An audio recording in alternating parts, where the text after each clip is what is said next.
Hey everyone, it's Dylan with CT Aquatics, and today we're going to be building these racks for our new quarantine system. And if you enjoy our content, please make sure to like and subscribe.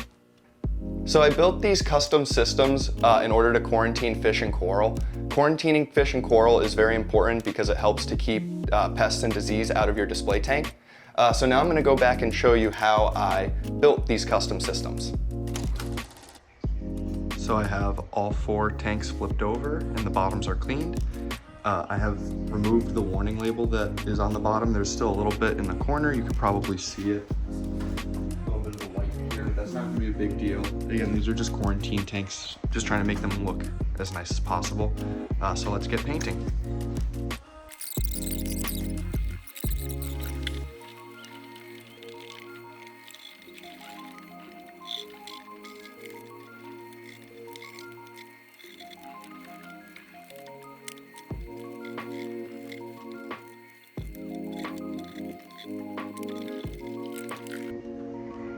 So you may have been able to see that I did put a fairly heavy coat of paint on all of these tanks.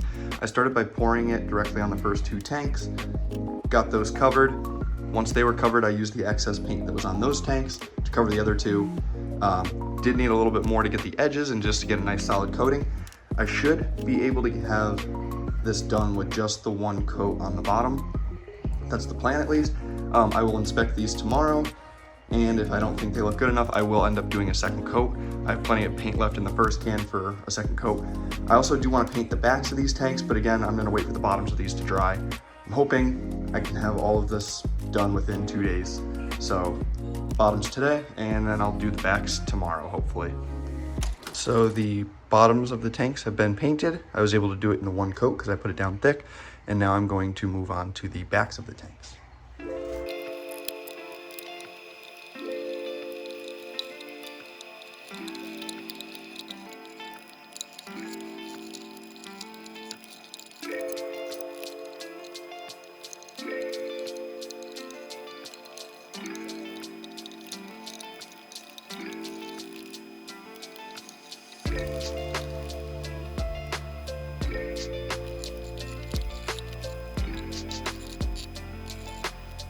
Next, we're going to build the stands for these. We're going to build a rack system.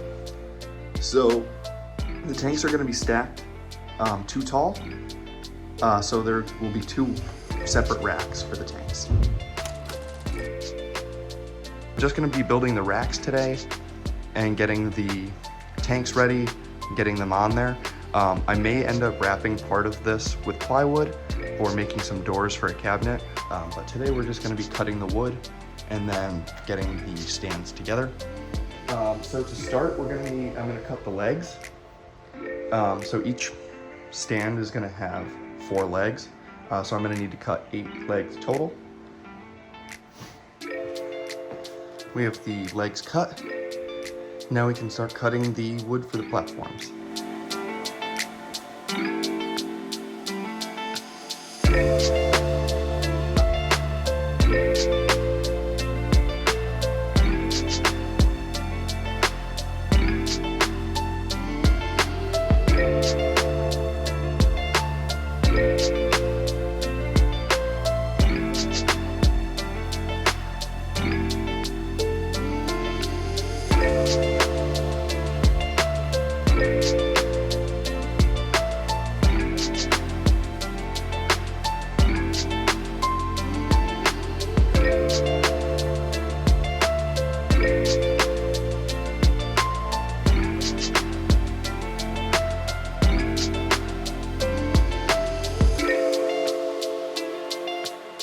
So I have all of the parts for this racks cut.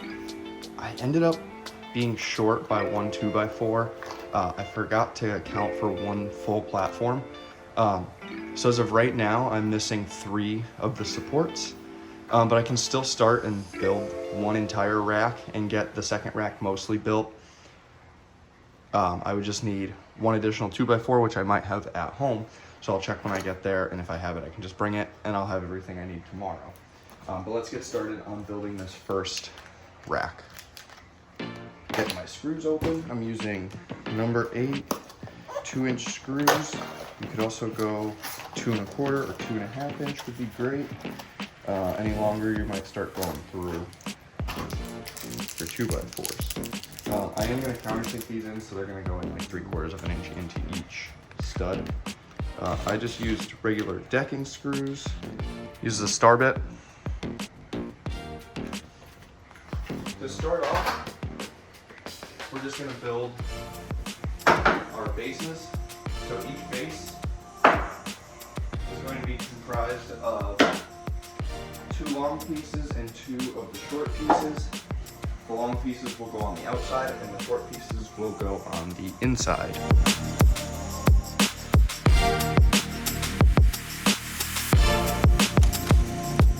So now that the frames for the first rack are done, I'm going to start and get this first rack built, and then I'll get the second one finished up tomorrow.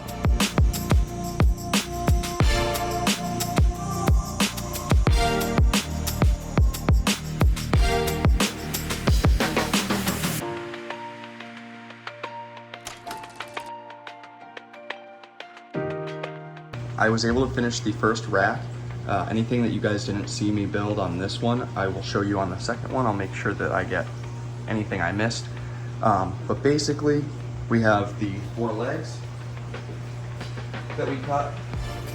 We've got the bases, and then a couple of pieces that we cut are the supports. So this thing is pretty much held together entirely by the screws, and the screws are holding the weight, which is why we use so many. The frames are held together, and then the frames are screwed into the legs, and then the support gets screwed from both sides underneath. So you end up having 4 screws here connecting in. There's another 2 on the inside, so that's 6, and then we got 8 here. So their connection is super strong. These screws have a shear of about 50 to 75 pounds, I want to say. I'm not sure exactly, but I did use construction screws for this. They're a lot stronger than something like sheetrock screws. So the weight is going to be held by the screws. This is a good way to build if you're building racks for something up to 40 gallons, as I have here. So yep, this is the stand, and I've put the 2 tanks on, and I've gotten it all leveled, and it's pretty stable. The next thing I'm going to do is start just filling it with water. We're going to have a second rack to build. These are going to be our 2 coral quarantine tanks. So the coral that we have in this tank next to it, which is our current quarantine tank, are all going to get moved into these 2. So that's currently just a 30-gallon. These are both 40. So we'll have a lot more space to quarantine the coral. So now I'm just going to start filling these guys up. For today, I'm just going to fill them about halfway, let the stand settle overnight, and then I'll fill them up the rest of the way. Make sure everything stayed level and square and good overnight.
So here's a look at the finished rack systems with the tanks on them.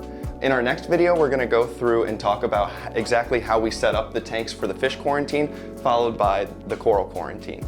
And if you like our content, please like, subscribe, and ring the bell for notifications to join us on our journey through the sea.